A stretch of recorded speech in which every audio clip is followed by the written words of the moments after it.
Bismillahirrahmanirrahim. Assalamualaikum warahmatullahi wabarakatuh. Alhamdulillahirabbil alamin. Wassalatu wassalamu ala asrofil anbiya wal mursalin wa ala alihi washabihi rasulillahi ajmain. Amma ba'd. Pertama dan utama sekali, marilah kita panjatkan puji dan syukur kehadirat Allah Subhanahu wa taala yang telah memberikan kita rahmat pada hari ini sehingga kita bisa berkumpul di ruang pertemuan ini dalam acara Diseminasi Budaya Positif oleh Ibu Dina Hermana. Salawat beriring salam tidak lupa kita sampaikan kepada Nabi besar kita Muhammad Sallallahu Alaihi Wasallam yang mana telah meninggalkan kita dua pedoman hidup, yaitu Al-Quran dan Hadis. Yang terhormat Ibu Kepala SMA Negeri 1 Sumatera Barat, Ibu Suryaneti SPD. Yang terhormat Wakil Kesiswaan Ibu Nailil Faiza. Yang terhormat Wakil Humas kita Pak Indra Sari. Dan yang terhormat juga kepada bapak-bapak dan ibu-ibu yang telah hadir pada hari ini dalam Diseminasi Budaya Positif. Bapak dan Ibu, terima kasih sudah datang pada hari ini di acara Diseminasi ini. Semoga acara kita pada hari ini bisa berjalan dengan lancar. Selanjutnya, pembacaan ayat suci Al-Quran yang akan dibacakan oleh Bapak Akmal. Kepada Bapak Akmal kami persilakan.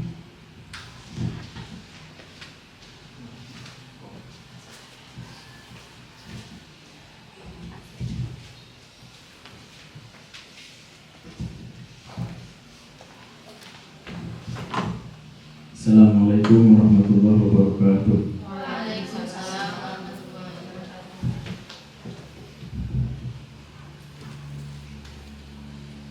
A'udzu billahi minasy syaithanir rajim.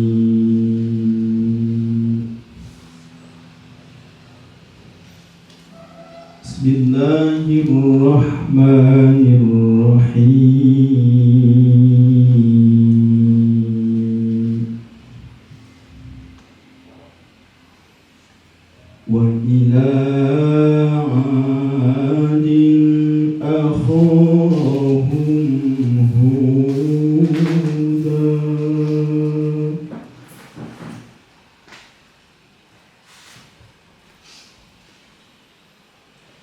qala ya qaumi i'budullaha ma lakum min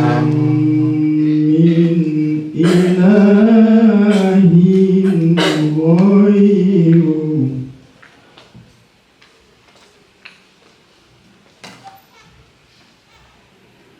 in antum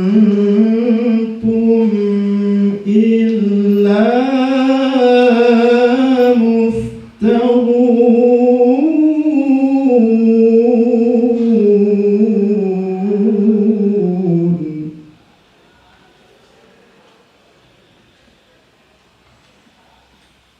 Ya qawmi la as'alukum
إليه يرسل السماء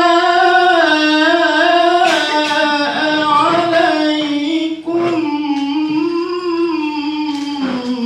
مدرارا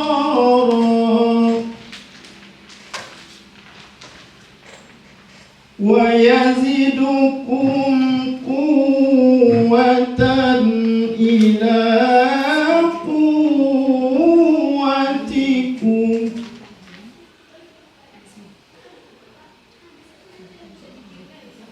ولا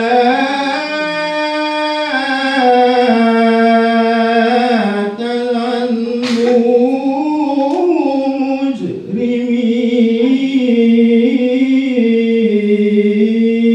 مجرمين صدق الله العظيم. Assalamualaikum warahmatullahi wabarakatuh.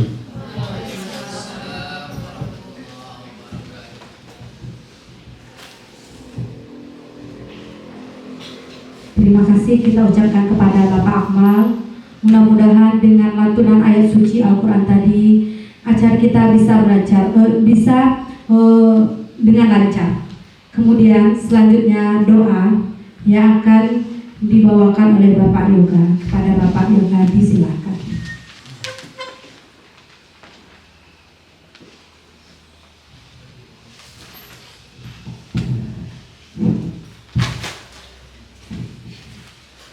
Assalamualaikum warahmatullahi wabarakatuh. Waalaikumsalam warahmatullahi wabarakatuh. Baiklah, sebelum kita berdoa, marilah kita beristighfar 3 kali. Astagfirullah.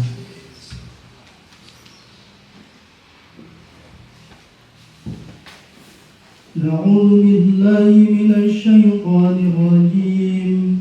Bismillahirrahmanirrahim. Alhamdulillahi rabbil alamin. Wahdahu wassalatu wassalamu ala asyrafil anbiya'i wal mursalin wa ala alihi wa sahbihi wa sallam ajma'in. Allahumma ighfir lana dhunubana wa liwalidayna warhamhuma kama rabbawna shighara. Ya Rabbana lakal hamdu kama yanbaghi li jalali wajhikal karim wa 'azimi sultanik. Allahumma inna nas'aluka salamatan fid dinina wa 'afiyatan fi jasadina wa ziyadatan fi 'ilmina wa barakatan fi rizqina wa tawbatan qabla al-maut wa rahmatan inda al-maut wa maghfiratan ba'da al-maut. Allahumma hawwin 'alaina fi syakaratil maut wal ladzata minan nari wal afwa'i 'inda al-hisab. Rabbana la tuzigh qulubana ba'da idh hadaytana wa hab lana min ladunka rahmah innaka antal wahhab. Allahumma ajirna minan nar, Allahumma ajirna minan nar, Allahumma ajirna minan nar ya rabbal alamin. Rabbana atina fid dunya hasanah wa fil akhirati hasanah wa qina adzaban nar. Bifadlika subhana rabbika rabbil izzati amma yasifun wa salamun alal mursalin walhamdulillahi rabbil alamin. Assalamualaikum warahmatullahi wabarakatuh. Waalaikumsalam warahmatullahi wabarakatuh. Terima kasih kita ucapkan kepada Bapak Yoga. Selanjutnya sambutan dan pembukaan acara diseminasi budaya positif dari Pak Indra sebagai perwakilan unsur pimpinan SMA Negeri 1 Sumatera Barat. Kepada Bapak Indi silakan.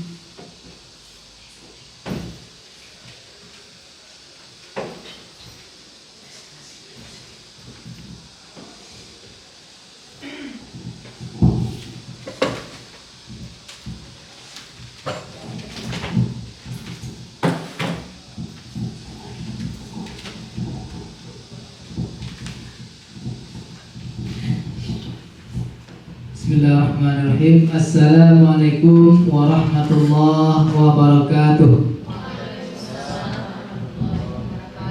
Alhamdulillahirrahmanirrahim. Alhamdulillahilladzi arsala rasulahu bil huda wa dinil haq liyuzhirahu 'ala dini kulli wa kafa billahi syahida. Asyhadu an la ilaha illallah wahdahu la syarikalah wa asyhadu anna Muhammadan abduhu wa rasuluh la nabiyya ba'da. Bersyukur kita kepada Allah Subhanahu wa taala atas segala rahmat dan karunia-Nya sehingga kita bisa hadir di kesempatan kali ini untuk mengikuti kegiatan diseminasi budaya positif dari salah seorang calon guru penggerak sekolah kita, yaitu Ibu Rina Hermana. Bersalawat kita kepada Nabi besar Muhammad SAW dengan mengucapkan Allahumma shalli ala sayyidina Muhammad wa ala ali sayyidina Muhammad. Semoga kita nanti termasuk ke dalam umatnya yang mendapatkan syafaat kelak.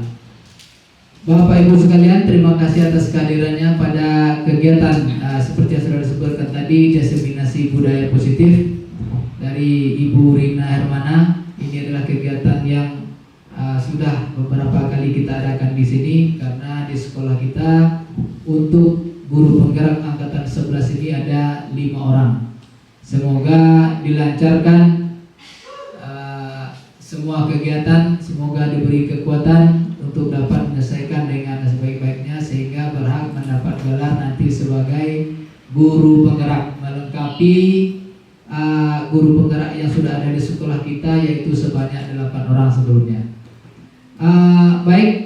Kegiatan diseminasi dari Ibu Rina Hermana ini semoga bisa dapat menginspirasi kita, Bapak Ibu yang lain yang belum mendaftar sebagai guru penggerak, agar dapat ikut pada kegiatan-kegiatan berikutnya. Semoga kegiatan ini memang seperti judulnya, diseminasi budaya positif, memberikan manfaat yang positif bagi kita semua, bagi SMA Negeri 1 Sumatera Barat dan bagi dunia pendidikan Indonesia pada umumnya. Baik, mungkin itu saja yang dapat saya sampaikan. Kita buka kegiatan diseminasi budaya positif oleh Ibu Rina Hermana dengan mengucapkan basmalah. Bismillahirrahmanirrahim. Demikian saja, banyak maaf. Assalamualaikum warahmatullahi wabarakatuh.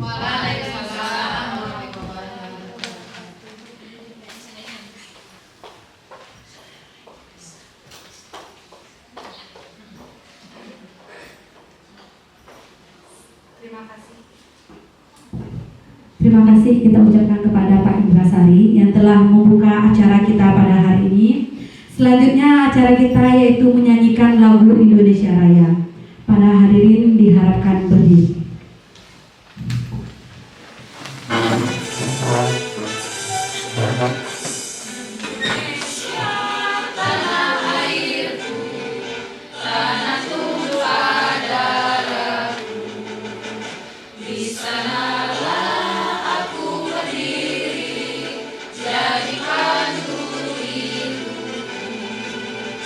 Indonesia, kebangsaanku, bangsa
dipersilahkan duduk kembali.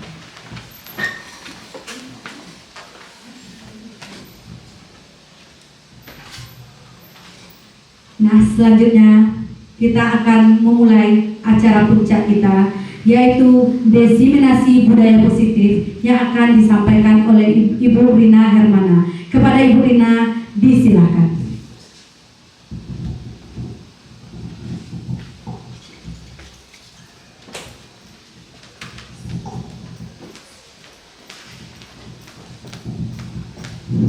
Bismillahirrahmanirrahim. Assalamualaikum warahmatullahi wabarakatuh. Waalaikumsalam warahmatullahi wabarakatuh.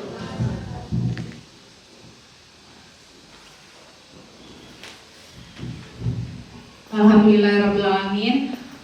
Puji syukur kita panjatkan kehadirat Allah Subhanahu wa taala yang telah melimpahkan rahmat dan karunia-Nya kepada kita bersama, sehingga kita bisa berkumpul di sini di ruang pertemuan kita yang tercinta ini dalam rangka kegiatan diseminasi budaya positif oleh saya Rina Hermana sebagai calon guru penggerak angkatan 11. Salawat dan salam tidak bosan-bosannya kita kirimkan kepada Nabi besar junjungan kita, yakninya Nabi Muhammad Shallallahu Alaihi Wasallam, dengan ucapan Allahumma shalli ala Muhammad wa ala ali Muhammad. Bapak Ibu yang saya hormati, terima kasih atas kehadirannya di sini, meluangkan waktu sejenak untuk sama-sama menyaksikan presentasi saya dalam hal menyebarkan pemahaman dan penerapan pengalaman budaya positif. Nah, sebelum kita kegiatan inti, kayaknya kita butuh ice breaking sedikit nih Bapak Ibu. Ya, betul Bu, sudah siang agak-agak ngantuk Bu. Ya, bentar ya Ibu ya.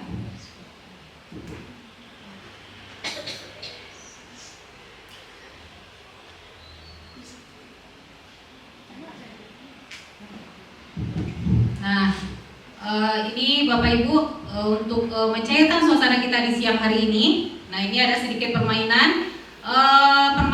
Permainannya namanya sebut warna. Jadi kalau seandainya saya tayangkan suatu huruf kata-kata, silakan ditebak warnanya. Yang ditebak warnanya bukan bacaannya. Oke Bu. Kita tes dulu ya. Nah, ini aturannya.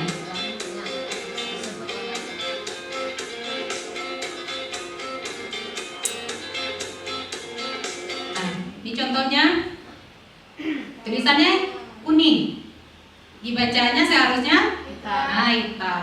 Ya, mari kita coba.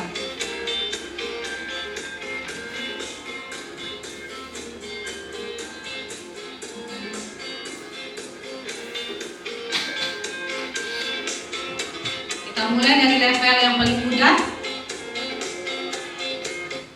Ini Merah. Bentar, Bapak Ibu. Kuning. Santiang. Lanjut. Hijau. Bentar sekali. Ungu. Ada yang salah? Seharusnya kan nih? Ungu. Lanjut lagi. Biru.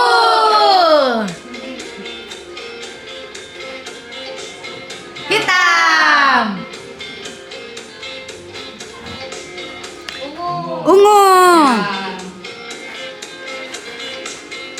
Biru.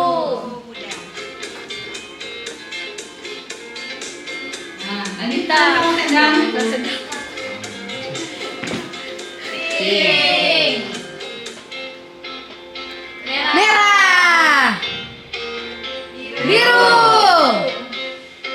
Biru. Hitam. Bagus. Hah? Ungu. Pink. Merah. Kuning. Merah. Oke. Nah, kita lanjut level sulit. 1, 2, 3. Merah. Kuning. Hijau. Ungu. Pink. Pink. Hitam. Ungu. Merah.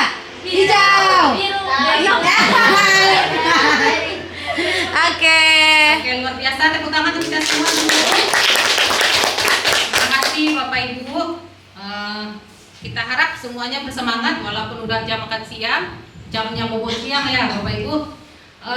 Di sini kami ingin berbagi mengenai menyebarkan pemahaman dan penerapan pengalaman budaya positif. Nah, ya, budaya positif itu identik dengan kata-kata disiplin positif. Nah, sekarang pertanyaannya, kalau kita bicara mengenai disiplin, nah apa yang terlintas di pikiran Bapak Ibu? Aturan ya. Apalagi Bapak Ibu? Sanksi. Ada sanksi ya. Apalagi? Kepatuhan. Ya, luar biasa sekali. Nah, coba kita lihat di sini. Ya, disiplin positif itu akan selalu identik dengan tata tertib, teratur, kepatuhan, peraturan, hukuman, reward, punishment, push up, apalagi menyanyi di depan. Nah, itu yang biasa kita lakukan kepada anak-anak kita yang kita anggap melanggar disiplin di kelas kita ataupun di sekolah. Nah, yang sebenarnya disiplin itu berasal dari bahasa Latin disiplina yang artinya belajar, dan juga berasal dari akar kata yang sama dengan disciple yang artinya murid. Nah, sebenarnya disiplin itu sendiri merupakan proses belajar.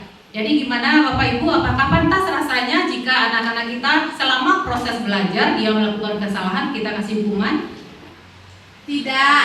Ya. Nah, tetapi selama ini itulah yang kita lakukan. Selama dia melanggar disiplin, ini punishment yang kamu terima. Padahal disiplin itu sendiri maknanya belajar. Kalau belajar berarti tempatnya salah, ya gitu ya Bapak Ibu ya. Iya. Kalau udah benar berapa belajar lagi? Kan gitu kata konsepnya. Lanjut. Nah, kemudian disiplin diri itu mengacu kepada bagaimana cara kita mengontrol diri. Mengontrol diri dari apa? Dari perbuatan yang dianggap oleh masyarakat itu perbuatan salah dan perbuatan yang benar. Dan cenderung kita berusaha untuk menguasai diri kita untuk memilih tindakan yang mengacu kepada nilai-nilai yang kita hargai agar tercapai. Nah, nilai-nilai yang kita hargai, yang kita anggap tinggi di dalam suatu masyarakat biasanya dikatakan dengan peraturan. Jadi ada perbedaan sedikit antara nilai dengan peraturan. Kalau nilai itu cenderung dia masih bersifat abstrak, masih di alam pikiran kita mengenai sesuatu yang kita hargai, yang kita anggap bernilai. Nah, wujudnya dalam masyarakat akan lahir dalam bentuk norma atau peraturan-peraturan. Nah, yang akan kita tanamkan kepada anak kita di sini adalah nilai itu tadi. Bukan mengenai peraturan, kalau kamu begini, ini sanksinya. Kalau kamu begitu, ini hukumannya. Nah, kemudian sebagai pendidik, kita sebagai guru di sini, tujuan kita adalah untuk menciptakan anak-anak yang memiliki disiplin diri, sehingga mereka bisa berperilaku dengan mengacu pada nilai-nilai kebajikan yang universal dan memiliki motivasi intrinsik bukan ekstrinsik.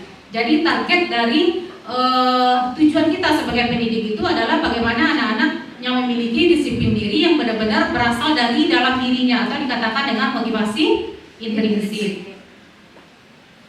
Nah, dalam kehidupan sehari-hari, perilaku kita, ucapan kita, tindakan kita dalam masyarakat itu biasanya dilatar belakangi oleh dua motivasi. Ada motivasi ekstrinsik dan ada motivasi intrinsik.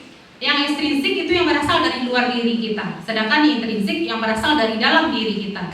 Nah, targetnya di sini adalah bagaimana kita mengarahkan perilaku siswa kita itu berperilaku baik, berdisiplin positif, berdasarkan motivasi yang benar-benar berasal dari dalam diri. Kalau yang dari luar diri itu yang contohnya tadi kita berikan, kita sebagai guru, kita berikan peraturan, kita buat keyakinan kelas yang memang kita yang membikinnya sebagai guru. Itu namanya motivasi dari luar diri atau yang disebut dengan ekstrinsik. Nah, seperti yang kita bahas tadi, perilaku seseorang itu dilatar belakangi oleh motivasi ekstrinsik dan intrinsik. Ekstrinsik itu yang berasal dari luar. Bentuknya seperti apa? Dibagi menjadi 3 level. Level yang pertama itu adalah menghindari rasa sakit. Maksudnya gini, kita membuat suatu aturan, sesuatu kesepakatan mungkin di kelas, tetapi di ujung-ujungnya ada ungkapan atau pernyataan, kalau seandainya terlambat, berarti kamu harus keliling lapangan 10 kali umpamanya. Atau kalau kamu terlambat, kamu harus piket selama 1 minggu. Nah, untuk menghindari hukuman tadilah yang disebut dengan menghindari rasa sakit. Dan ini adalah level terendah dari orang yang melaksanakan disiplin. Nah, kemudian level yang kedua, Ini yang berhubungan dengan reward tadi, dengan penghargaan, dengan penghormatan. Mungkin di dalam peraturan kelas kita bunyikan juga seperti ini. Jika kamu mencapai nilai 100, maka nanti kamu akan mendapatkan hadiah dari ibu. Atau jika kamu selalu datang tepat waktu setiap hari, maka nilai kamu akan ibu sempurnakan menjadi 100 atau mendapat nilai lebih. Nah, hal-hal yang seperti itulah yang disebut dengan motivasi untuk mendapatkan penghargaan atau penghormatan. Terpacu mematuhi aturan karena adanya reward. Nah, ini juga sering kita lakukan ya Bapak Ibu di kelas maupun di sekolah. Mungkin di rumah juga seperti itu yang kita lakukan. Jika puasa kamu penuh 30 hari, maka ibu akan kasih kamu ini baju lebarannya 7, umpamanya seperti itu. Nah, itu mungkin pengalaman kita sehari-hari seperti itu ya. Kemudian level yang ketiga, ini level yang kita harapkan, yang motivasinya intrinsik, yang berasal dari dalam diri individu itu sendiri, yaitu orang memperbuat sesuatu, mematuhi aturan, atau melaksanakan disiplin positif karena menghargai diri sendiri. Karena kita menghargai diri sendiri, kita berusaha untuk on time, untuk tepat waktu. Karena kita menghargai diri sendiri, makanya kita tidak mencontek. Nah, nilai-nilai yang seperti itulah yang disebut dengan nilai intrinsik. Ini target utama kita, Bapak Ibu sebagai seorang pendidik, menjadikan anak-anak berdisiplin positif yang dilatar belakangi oleh motivasi intrinsik. Nah, terus bagaimana cara menanamkan disiplin positif kepada murid? Kalau nggak ada sanksi, kalau nggak ada reward, karena itu yang biasanya kita gunakan untuk menakut-nakuti anak, untuk mematuhi peraturan. Bagaimana caranya? Ada caranya dengan menggunakan pendekatan restitusi. Jadi restitusi ini adalah proses menciptakan kondisi bagi murid untuk memperbaiki kesalahan dengan mencari solusi dari permasalahan tersebut. Jadi ada kesadaran dirinya untuk memperbaiki, oh iya saya sudah terlambat. Kalau saya terlambat, berarti saya akan rugi. Berarti saya nggak menghargai diri kita sendiri. Berarti solusinya seperti apa? Nah, kita berusaha untuk mendorong anak kita untuk memikirkan solusi tadi berdasarkan tuntunan kita sebagai pendidik. Nah, kemudian sebelum kita menerapkan restitusi untuk menyelesaikan permasalahan siswa, kita harus kembali memikirkan atau mempertimbangkan mengenai kebutuhan dasar siswa itu sendiri. Karena murid-murid atau siswa kita melakukan kesalahan itu terjadi karena mereka tidak mampu memenuhi kebutuhan dasar. Nah, apa saja kebutuhan dasar yang ada pada setiap diri individu? Yang pertama, kebutuhan untuk bertahan hidup. Kemudian kebutuhan untuk kasih sayang dan rasa diterima. Kemudian kebutuhan akan kebebasan, kebutuhan akan kesenangan, dan kebutuhan akan penguasaan. Nah, kita bahas satu persatu Bapak Ibu. Nah, yang pertama, kebutuhan manusia itu adalah kebutuhan untuk bertahan hidup. Jadi intinya di sini bagaimana manusia itu berusaha untuk memenuhi kebutuhan. Contohnya makan, rumah, kesehatan, atau ingin merasa aman secara psikologis. Nah, apa contohnya siswa melakukan pelanggaran karena kebutuhan bertahan hidupnya nggak terpenuhi? Contohnya mungkin ada siswa yang terlambat. Kenapa kamu terlambat Anda? Ya maaf Bu, katanya. Saya terlambat karena pagi ini belum sarapan. Akhirnya mampir dulu ke kantin untuk makan. Nah, kalau sebelumnya mungkin yang kita lakukan karena kamu terlambat, kamu harus ini, harus itu. Nah, kita nggak mengkaji ternyata ada kebutuhan bertahan hidupnya yang terganggu oleh si siswa tadi. Yang kedua, kebutuhan akan kasih sayang dan diterima. Jadi kebutuhan ini berhubungan dengan koneksi sosial seperti dengan teman, keluarga, dan kelompok di mana kita bergabung. Ada kalanya anak-anak kita melakukan pelanggaran-pelanggaran di sekolah ataupun di kelas karena adanya hubungan sosial atau tidak mendapatkan kasih sayang yang seutuhnya dari keluarga. Karena keluarga nggak mampu memberikan fungsi kasih sayangnya, fungsi cintanya. Sehingga akhirnya apa? Banyak anak-anak yang mencari perhatian dengan harapan nanti dapat perhatian nih dari Bu Rina atau dapat perhatian nanti dari Bu Roza. Nah, itu pelanggaran-pelanggaran yang berhubungan dengan kasih sayang. Selanjutnya, kebutuhan akan penguasaan. Jadi ini berhubungan dengan perasaan didengar dan memiliki harga diri, dianggap berharga, diakui dan dihormati. Nah, contoh pelanggarannya mungkin bisa kita lihat ada mungkin beberapa murid kita yang berusaha untuk menguasai temannya, sehingga bahasa dalam tanda kutipnya mungkin jadi preman di kelas, semuanya dia yang menguasai. Nah itu apa? Karena apa? Karena kebutuhannya dia ingin dikuasai, dianggap lebih dari yang lain. Kemudian yang keempat, kebebasan dalam memilih. Jadi kebutuhan ini berhubungan dengan kebutuhan akan kemandirian, otonomi, dan mampu mengendalikan arah hidup seseorang dan suka mencoba-coba. Nah ini juga sering kita lihat anak-anak kita melakukan pelanggaran di kelas-kelas dengan dasar ingin mendapatkan kebebasan. Ya, kenapa kamu nggak hadir hari itu? Yang malas bu, saya nggak mau lagi belajar bu, saya ingin bersenang-senang umpamanya katanya. Itu karena dia ingin bebas dari belajar tadi. Selanjutnya yang kelima, nah ini dia nih, anak-anak kita juga sering melakukan pelanggaran hanya karena ingin mendapatkan kesenangan. Contohnya kita lagi belajar, dia buka laptop, main game, kita lagi menerangkan. Nah, kalau kita kaji lagi, kita tanya latar belakang siswanya, siapa tahu memang kebutuhan akan kesenangannya ini yang tidak terpenuhi mungkin di rumahnya atau di lingkungan sosialnya. Nah, ini sebelum kita lanjut nih Bapak Ibu, ada pertanyaan pemantik di sini. Saya bacakan saja. Ibu Amel, guru wali kelas 2A di SD Pelita Hati, sedang bingung menghadapi ulah salah satu murid di kelasnya yang bernama Doni. Beberapa anak di kelas 2A telah datang kepada Ibu Amel dan mengeluhkan Doni yang seringkali meminta bekal makan siang mereka dengan paksa. Jika Bapak Ibu menghadapi situasi seperti Ibu Amel, apa yang akan Bapak Ibu lakukan? Nah, menurut Bapak Ibu, kira-kira apa alasan Doni melakukan hal itu? Ayo Bapak Ibu, siapa yang bersedia untuk sharing mungkin?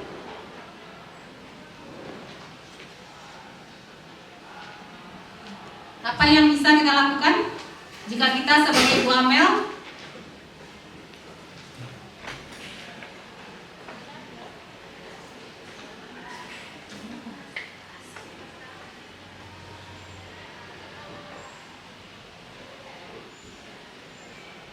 Ya, silakan. Ya, Gina. Bu Gina. Baik, sebelumnya terima kasih Ibu. Di sini kan kita punya dua pertanyaan. Yang pertama, apa yang akan Bapak Ibu lakukan? Dan yang kedua adalah, menurut Bapak Ibu kira-kira apa alasan Doni melakukan hal itu? Nah, yang bisa kita lakukan sesuai dengan tema yang kita bahas pada kali ini, mungkin terlebih dahulu kita bertanya terlebih dahulu kepada Doni, kenapa Doni melakukan hal tersebut gitu. Seperti telah kita bahas sebelumnya, bahwasanya bisa saja Doni itu belum memenuhi kebutuhan yang mana gitu. Dari sana mungkin kita bisa tanya terlebih dahulu kira-kira kebutuhan yang mana yang belum terpenuhi gitu. Nah, kalau dari kasus ini bisa saja Doni itu belum memenuhi kebutuhannya yang untuk bertahan hidup Ibu. Kenapa? Karena di sini kan Doni itu sering meminta bekal makan siang teman-temannya secara paksa gitu. Bisa saja mungkin alasannya begitu karena misalnya dia tuh gak bawa bekal atau bagaimananya gitu. Atau bisa saja alasan lainnya apabila kebutuhan penguasaannya belum terpenuhi. Misalnya Doni ini ingin mendominasi atau ingin mendominasi kepada teman-temannya yang lain gitu. Jadi dia tuh ingin merasa dianggap lebih dominan daripada teman-teman yang lain, sehingga dia tuh ingin lebih menguasai teman-temannya dengan meminta bekal makan siang teman-temannya gitu. Jadi misalnya setelah kita mengetahui apa alasan Doni melakukan hal tersebut, barulah di sana kita bisa memfasilitasinya sebagai seorang guru, membantu Doni untuk menyelesaikan permasalahan tersebut, bagaimana caranya agar Doni tidak melakukan hal tersebut kembali gitu. Nah, dari sana kita bisa membimbing Doni untuk mencari solusi dari perbuatan tersebut agar tidak terulang kembali nantinya. Mungkin begitu Ibu, dikembalikan. Ya, terima kasih, luar biasa sekali. Aplaus dulu untuk Bu Gina ya. Baik, dari pernyataan Bu Gina tadi, yang harus kita lakukan sebagai seorang pendidik itu yang pertama adalah kita mencari tahu dulu latar belakang kenapa dia berbuat seperti itu, kenapa Doni seperti itu, kebutuhan mana yang tidak terpenuhi, itu yang kita lakukan. Nah, kemudian setelah kita melakukan penggalian informasi tadi, nah mungkin saja alasannya adalah karena kebutuhan bertahan hidupnya yang terganggu, mungkin tidak sarapan di pagi hari, atau orang tuanya mungkin sibuk nggak mampu untuk menyediakan makan siang atau bekalnya, atau karena si Doni ini ingin menunjukkan kekuasaannya ke teman-temannya. Nah, itu mungkin langkah-langkah yang bisa kita lakukan di kasus Ibu Amel ini. Itu Itu sebagai pertanyaan pemantik. Terima kasih Ibu. Nah, kita lanjutkan ke 5 posisi kontrol guru. Nah, kita sebagai guru, mungkin ini juga sebagai alat untuk muhasabah diri kita selama ini. Yang pertama, posisi kontrol guru itu ada yang menempatkan diri sebagai penghukum. Nah, sebagai penghukum ini, contohnya nih, guru akan selalu berbicara tentang sanksi. Jadi dari suatu perbuatan, contohnya jika kamu terlambat, maka kamu harus push up umpamanya. Jika kamu terlambat, maka kamu harus keliling lapangan. Jika kamu berbahasa kotor, maka kamu ditugaskan untuk membuat pernyataan minta maaf selama sebanyak 10 halaman umpamanya. Nah, itu guru yang penghukum. Jadi fokusnya kepada hukuman terhadap pelanggar. Kemudian yang kedua, guru sebagai pembuat rasa bersalah. Nah, ini juga sering kita lakukan ya, apalagi ibu-ibu. Apabila ada anak-anak kita yang melanggar dengan wajah memelas, kita dengan mata berkaca-kaca, Ondena, tidak sayang sama ibu, tidak peduli sama ibu. Kenapa kamu terus melanggar? Nah, bahasa-bahasa seperti itu sebenarnya membuat motivasi kita melakukannya adalah untuk membuat si siswa merasa bersalah. Kalau dia sudah merasa bersalah, maka mereka akan kapok untuk melakukan kesalahan. Nah, itu posisi yang kedua. Kita juga sering seperti itu, apalagi ibu-ibu. Kemudian yang ketiga, posisi guru sebagai teman. Nah, sebagai teman ini juga ada positif dan negatifnya. Kita berusaha untuk menempatkan diri kita sebagai si siswa tersebut. Mungkin bahasanya seperti ini, kenapa kamu terlambat? Ya, terlambat tadi karena ke kantin. Oh iya, kemudian dengan senyum, tetap dengan wajah yang senyum, dengan ramah, kita tepuk pundaknya. Lain kali jangan seperti itu ya, kadang-kadang bapak juga gitu atau ibu juga gitu. Kalau lapar ke kantin juga, akhirnya telat. Besok jangan gitu lagi ya. Nah, itu sebagai teman. Nah, apa negatifnya jika kita memposisikan diri kita sebagai teman? Ada kalanya kita nggak sependapat dengan perilaku siswa. Nah, jika kita menentang apa yang dilakukan siswa tadi, padahal dia udah menganggap kita teman, dia bisa jadi berbalik arah sama kita. Dia menjadi marah, kecewa sama kita. Nah, itu diantaranya negatifnya. Atau negatifnya lagi, dia akan lebih peduli sama kita daripada guru yang lain karena dia merasa ditegakkan terus, merasa dibela. Akhirnya dia mengacukan guru yang lain. Nah, itu dia memposisikan posisi guru sebagai teman. Jadi nggak selalu positif, ternyata juga memberikan dampak negatif bagi perkembangan siswa. Kemudian guru sebagai pemantau. Nah, ini mungkin biasanya Bu Santi seperti ini nih, tugasnya dia bawa-bawa buku piket. Kemudian ada catatan-catatan pelanggaran. Contohnya si A, kamu nih kemarin terlambat apa pagi, sekarang juga udah 5 kali nih sama ibu. Nah, itu sebagai pemantau. Si guru berusaha untuk mengkaitkan aturan yang ada di sekolah dengan pelanggaran-pelanggaran yang sudah dilakukan oleh si siswa dengan data tadi. Jadi berbasis data. Dan biasanya guru nih wajahnya enggak senyum-senyum, datar aja, marah juga enggak, senyum juga enggak, biasa aja. Contohnya mungkin, Adit, kamu udah terlambat 5 kali sama ibu. Berdasarkan peraturan kita, ini ada catatannya. Kalau kamu terlambat 5 kali, kamu akan dipanggil orang tuanya. Nah, itu yang sebagai pemantau, mengkaitkan pelanggaran dengan aturan yang sudah dilanggar berdasarkan data. Kemudian yang terakhir, guru sebagai manajer. Nah, sebagai manajer ini, guru bersama siswa itu bekerja sama dalam menyelesaikan permasalahan, mencari solusi terhadap permasalahan yang terjadi. Nah, kita sebagai guru, sebagai pendidik diharapkan mampu memposisikan diri kita sebagai manajer. Jadi kita akan menuntun siswa kita untuk bisa menjadi manajer bagi dirinya sendiri. Jadi kita sebagai pendidik memanajeri siswa dan siswa nanti mampu menjadi manajer bagi dirinya sendiri sehingga dia mampu mengarahkan perilakunya sesuai dengan nilai-nilai yang sudah disepakati bersama.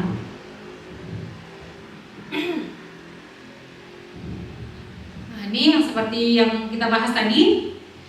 Seorang penghukum dengan posisi penghukum biasanya menggunakan hukuman fisik maupun verbal. Nah, guru yang menerapkan posisi penghukum ini akan berkata, patuhi aturan saya atau awas ya. Nah, yang seperti itu namanya guru sebagai penghukum. Kemudian guru sebagai pembuat rasa bersalah. Nah, mungkin bahasanya juga seperti ini. Ibu kecewa sekali dengan kamu, Nak. Berapa kali ibu harus memberitahu kamu, Nak? gara-gara kamu, saya atau ibu mendapatkan hukuman juga dari kepala sekolah. Tega kamu melihat ibu dihukum oleh kepala sekolah. Nah, bahasa itu sebagai pembuat rasa bersalah. Kemudian sebagai teman, nah ini dia bahasanya mungkin. Ayolah, janganlah telat lagi, bantu ibu ya, demi ibu. Atau ini, ayo, ingat tidak dengan bantuan yang sudah ibu berikan selama ini. Janganlah seperti itu, saling membantu kita ya. Nah, itu bahasa-bahasa yang digunakan oleh guru yang memposisikan dirinya sebagai teman. Atau mungkin mengiyakan semua kata-kata siswa. Iya, ibu sebenarnya juga nggak setuju tuh dengan apa yang dibuat oleh sekolah. Ibu juga terpaksa sebenarnya masuk jam 7. Nah, itu memposisikan diri sebagai teman. Kemudian sebagai pemantau seperti yang sudah kita bahas tadi, selalu mengkaitkan dengan data-data dan peraturan yang ada di sekolah. Ada sanksi dan konsekuensi di sini. Dan ini yang terakhir, yang kita harapkan kita mampu memposisikan diri kita sebagai manajer. Biasanya kita menggunakan kata-kata, apakah kamu meyakininya? Apakah kamu bersedia memperbaikinya? Jika kamu memperbaiki hal ini akan menunjukkan apa tentang dirimu, apa yang akan kamu harapkan dari dirimu. Kemudian apa rencana yang akan kamu lakukan untuk memperbaiki ini di masa depan. Nah, bahasa itu yang sebagai manajer. Kita berusaha untuk menuntun, mengarahkan anak untuk menyadari kesalahannya dan mencari solusi yang terbaik. Nah, kemudian pendekatan restitusi ini ditanamkan dengan cara diantaranya adalah dengan menerapkan segitiga restitusi. Ya, segitiga restitusi ini ada 3 langkah di dalamnya. Yang pertama, menstabilkan identitas. Di sini mungkin bahasa yang kita sampaikan kepada siswa, setiap orang pernah berbuat salah. Ibu juga pernah terlambat. Ibu juga pernah ketiduran di kelas. Nah, bahasa seperti itu dinamakan dengan menstabilkan identitas. Jadi ini tujuannya adalah agar si murid ini tidak terlalu merasa kecewa dengan dirinya, tidak terlalu merasa bersalah. Nah, kita berikan pemahaman kepada dia bahwa berbuat salah itu wajar dilakukan oleh setiap individu dalam kehidupan masyarakat. Nah, itu yang kita lakukan yang pertama. Kemudian langkah yang kedua, validasi tindakan salah. Nah, di sini mungkin yang akan kita sampaikan adalah kamu tentu punya alasan mengapa melakukan kesalahan. Kemudian, adakah cara yang lebih efektif untuk mendapatkan apa yang kamu butuhkan?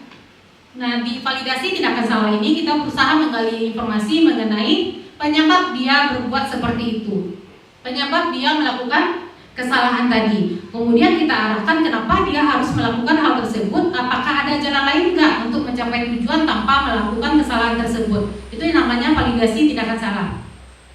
Kemudian langkah yang ketiga, menanyakan keyakinan. Nah, baru kita hubungkan dengan keyakinan yang sudah disepakati di kelas kalau dia melanggar di kelas. Caranya gimana? Mungkin kita ingatkan lagi keyakinan kelas apa yang telah kita sepakati selama ini. Atau kamu ingin menjadi orang seperti apa? Kemudian apa yang kamu harapkan di kelas kita? Nah, di sana akan muncul kata-kata bahwa ada beberapa nilai yang telah dia langgar. Nah, dengan sendirinya nanti kita akan membantu dia untuk mencari solusi terbaik untuk menyelesaikan permasalahan tersebut. Nah, ini ada kasus yang kedua mengenai Sabrina.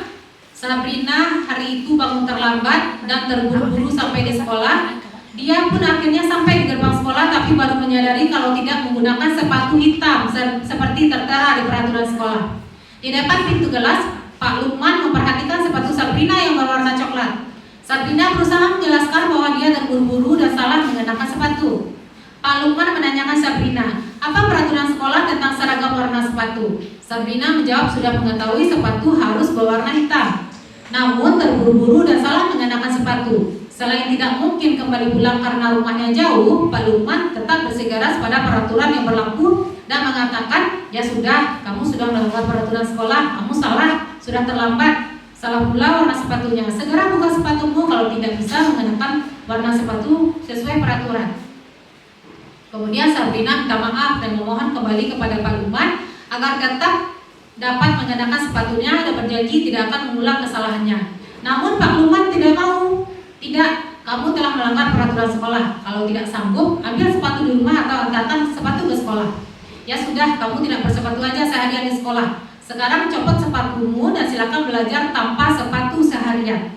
Sabrina pun dengan berat hati mencopot sepatunya dan memberikannya kepada Pak Lukman. Seharian dia tidak berani berkeliling sekolah karena malu dan lebih banyak berdiam diri di kelas tanpa alas sepatu.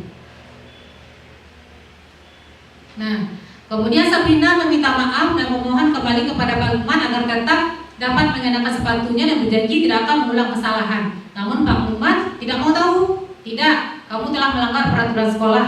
Kalau tidak sanggup ambil sepatu di rumah atau antarkan sepatu ke sekolah, ya sudah, kamu tidak bersepatu aja seharian di sekolah. Sekarang copot sepatumu dan silakan belajar tanpa sepatu seharian. Nah, itu tadi yang dilakukan oleh Pak Lukman terhadap Sabrina. Nah, pertanyaan untuk kasus Sabrina tadi, dalam kasus di atas, sikap posisi apakah yang diambil oleh Pak Lukman? Nah, dan apa indikator yang menjelaskan kalau dia sedang berada di posisi tersebut? Silakan Bu Santi.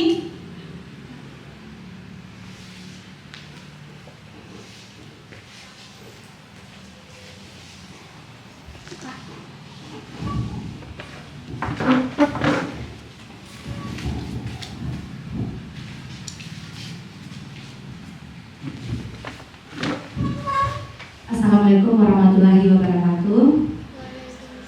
Terima kasih Bu Rina atas kesempatannya. Pertanyaan dari kasus ini, sikap posisi apakah yang diambil oleh Bapak Lukman? Dan jelaskan apa indikatornya.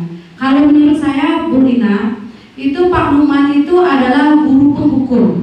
Karena dia menghukum Sabrina tadi dengan memakai sepatu yang tidak warna hitam, karena peraturan sekolah adalah semua murid wajib bersepatu hitam. Tapi di sana Sabrina sudah memberikan penjelasan kepada Bapak Lukman bahwasanya dia tidak memakai sepatu karena ada alasannya. Tapi Pak Lukman itu tidak sedikit pun tidak ada memberikan leluasa atau kesempatan kepada si Sabrina, sehingga dia langsung saja menghukum. Nah, ini seperti dulu saya pernah juga ya Bu Rina yang mengalami waktu saya SMA, saya lupa saya memakai sepatu selain warna hitam karena pada saat itu maklum Bu Rina pada panjang hujan.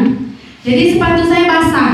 Saya pakai sepatu selain warna hitam. Nah, guru BK saya pada saat itu dia tidak terima dengan alasan saya Bu Rina. Saya disuruh copot sepatu, bahkan sepatu saya itu Bu Rina tidak dikembalikan sama sekolah. Jadi saya disuruh kaki ayam tidak pakai alas di lingkungan sekolah. Bahkan pulang pun saya tidak dari rumah saya itu sangat jauh. Jadi saya jalan kaki pulang tanpa memakai alas kaki. Jadi itu saya rasakan dulu Bu Rina. Nah, jadi Pak Lukman di sini adalah sebagai penghukum Bu Rina. Karena apa? Dia memberi hukuman kepada Sabrina untuk tidak memakai sepatu, tidak memakai alas kaki. Jadi begitu Bu Rina. Assalamualaikum warahmatullahi wabarakatuh. Bisa dekat-dekat ya.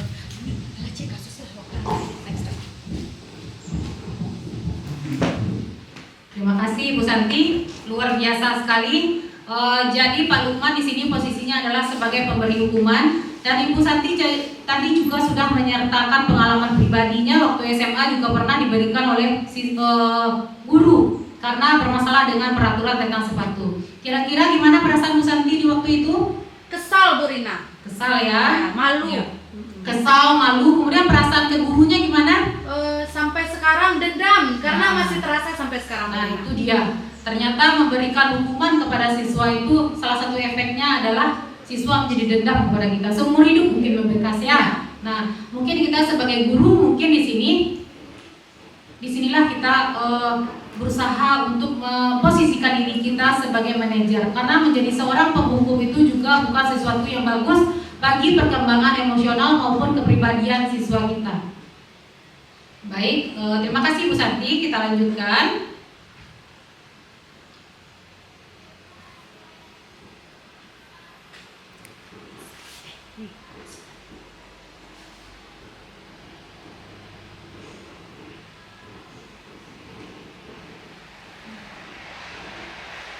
Nah, ini dia budaya positif yang akan kita bahas selanjutnya adalah mengenai keyakinan kelas. Nah, muncul pertanyaan di sini, apakah peraturan kelas itu sama dengan keyakinan kelas? Gimana Bapak Ibu? Tidak sama ya? Tidak. Kalau peraturan, kalau kita bicara mengenai peraturan berarti identik dengan, kalau peraturan gimana? Aturan Wajib dipatuhi. Peraturan itu wajib dipatuhi. Dan biasanya pengalaman kita di kelas sebelum pembelajaran dimulai di awal semester biasanya kita membuat peraturan kelas. Nah, yang membuat peraturan kelas siapa Bapak Ibu? Iya, kita sendiri yang bikin. Kita tampilkan di papan tulis. Bahasanya gini. Ini peraturan yang Ibu buat di pembelajaran sosiologi untuk 1 semester ke depan. Telat bolehnya cuma 5 menit. Bagi yang terlambat maka ada hukumannya. Kemudian tugas dikumpulkan harus tepat waktu. Kemudian tidak boleh mencontek. Kalau ketahuan mencontek maka nilainya 0. Itu kurang lebih kesepakatan yang kita buat di kelas. Kita namakan waktu itu namanya adalah peraturan kelas. Nah, sekarang ada muncul istilah namanya keyakinan kelas. Nah, kita bahas di sini. Keyakinan kelas ini sinonimnya di sini adalah kesepakatan kelas, yaitu seperangkat nilai, prinsip, dan harapan bersama yang ingin dicapai oleh seluruh anggota kelas.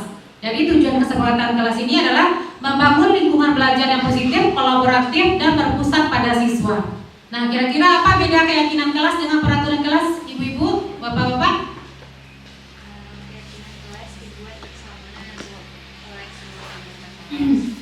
Kalau keyakinan kelas itu dibuat bersama oleh seluruh warga kelas. Ya, kalau peraturan kelas yang membuat guru saja. Ya, itu diantaranya bedanya. Nah, lanjut kita dulu ke karakteristik kesepakatan kelas itu seperti apa. Yang pertama, pertanyaan keyakinan kelas dibuat dalam bentuk positif. Semuanya dengan bahasa positif. Contohnya kalau biasanya di peraturan kelas kita membuat tidak boleh mencontek. Nah, kalau bahasa positif tidak boleh mencontek apa? Apa kira-kira yang bagus bahasa positifnya? Tapi maksudnya sama. murid dan guru yakin bahwasanya Murid dan guru meyakini bahwasanya kejujuran itu nomor 1 umpamanya. Menjunjung tinggi nilai-nilai kejujuran. Nah, kan kalau judulnya tidak boleh mencontek itu bahasanya negatif. Nah, kita ubah menjadi bahasa yang positif. Kemudian yang kedua mungkin bahasanya kita bikin tidak boleh terlambat lebih dari 5 menit umpamanya. Nah, bahasa positifnya gimana Bapak Ibu? guru dan murid sadar dengan waktu. Ya, guru dan murid sadar dengan waktu. Nah, seperti itu contohnya dalam menerapkan keyakinan kelas dengan bahasa yang positif. Jadi nggak ada yang mengarah kepada negatif. Kemudian yang kedua, bersifat demokratis, dibuat bersama antara guru dan siswa. Jadi ini kita bikinnya kayak musyawarah bersama di kelas. Kita meminta pendapat dari siswa tentang keyakinan apa yang mereka inginkan supaya proses pembelajaran bisa belajar dengan aman, nyaman, dan tujuan pembelajaran bisa tercapai dengan baik. Kemudian yang ketiga, fokus pada perilaku yang diharapkan dan nilai-nilai yang ingin diwujudkan. Nah, kemudian yang keempat, menumbuhkan rasa memiliki dan tanggung jawab pada setiap anggota kelas. Makanya, selesai membuat keyakinan kelas disepakati bersama, sebaiknya kita tanda tangani sama-sama. Sehingga si siswa maupun si guru merasa memiliki dan ikut bertanggung jawab untuk menegakkan keyakinan kelas yang sudah disepakati bersama tadi. Nah, ini mungkin contohnya Bapak Ibu, contoh keyakinan kelas. Hormat. Nah, mengenai hormat ini, keyakinan yang kita buat adalah kami, siswa dan guru meyakini bahwa sangat penting untuk menghormati semua orang dan barang milik orang lain. Kemudian yang bekerja, kami siswa dan guru meyakini bahwa sangat penting untuk mengerjakan segala pekerjaan atau mengikuti kegiatan yang telah ditugaskan. Kemudian mengenai diterima dan dimiliki, kami siswa dan guru meyakini bahwa sangat penting untuk merasa diterima dan pada suatu kelompok dan saling peduli satu dengan yang lainnya. Nah, ini mungkin untuk menumbuhkan rasa kepedulian di antara siswa. Ini mungkin bisa kita tumbuhkan dalam proses diskusi maupun presentasi. Ada rasa kepedulian. Kadang-kadang kalau kita dalam proses pembelajaran ada temannya lagi presentasi, yang lain cuek aja, atau ngomong di belakang, atau ketawa ketiwi di belakang. Nah, dengan ada kesepakatan seperti ini, akhirnya ada rasa respect, saling peduli dan saling menghargai. Targetnya seperti itu.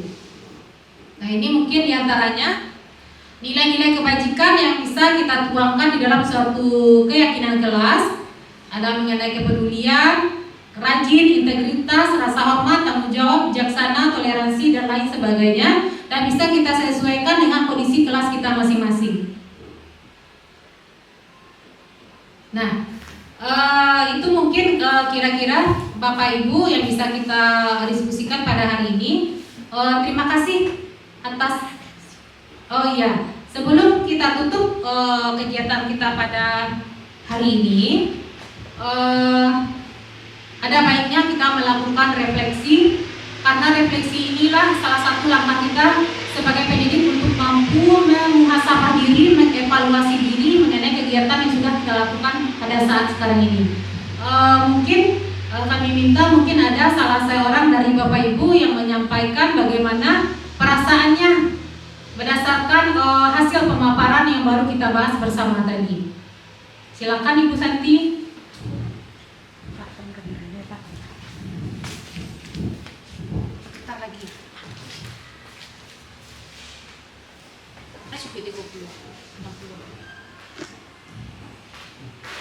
Terima kasih Bu Rina atas kesempatannya.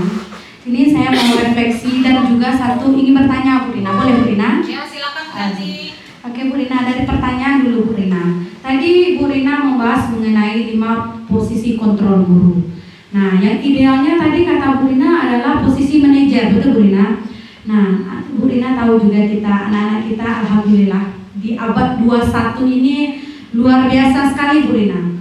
Saya sudah pernah menerapkan mengenai posisi kontrol sebagai manajer. Nah, tetapi itu gagal Bu Rina. Kemudian karena gagal, saya lanjutkan ke posisi penghukum. Kemudian saya juga sebagai pemantau, saya lihat peraturannya dengan kesalahan sama, telat lagi, kamu telat lagi. Nah, kalau telat kamu hormat ya kepada tiang bendera. Nah, ada sanksi di situ. Jadi saya sudah mencoba untuk menjadi manajer, tetapi sering gagal Bu Rina. Jadi ujung-ujungnya saya nanti kembali lagi ke penghukum atau bagian yang lainnya. Jadi bagaimana Bu Rina? Apakah boleh seperti itu Bu Rina? Atau memang harus satu itu aja? Nah, terus kalau refleksinya Bu Rina. Refleksi dari pembelajaran hari ini, alhamdulillah banyak sekali ilmu yang kita dapatkan pada hari ini. Bagaimana seharusnya posisi kontrol guru, dan itu juga menjadi PR bagi kita Bu Rina sebagai guru yang sebenarnya. Nah, di sini kita juga belajar tadi membuat kesepakatan kelas, keyakinan kelas yang memang disesuaikan nanti dengan apa yang kita butuhkan di dalam kelas. Jadi semua yang kebijakan tadi itu harus kita terapkan semuanya itu Bu Rina. Apa kita boleh ambil aja beberapa? Sesuai kebutuhan Bu Santi. Sesuai kebutuhan. Jadi kalau misalnya kita ambil semua nanti takutnya banyak ya Bu Rina ya. Jadi sesuai kebutuhan aja. Oke Bu Rina, terima kasih sekali atas ilmu-ilmunya Bu Rina. Mohon dibantu untuk menjawab pertanyaan saya tadi Bu Rina. Terima kasih Bu Rina.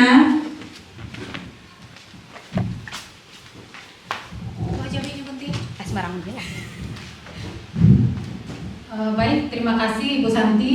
Luar biasa sekali pertanyaan dan refleksinya.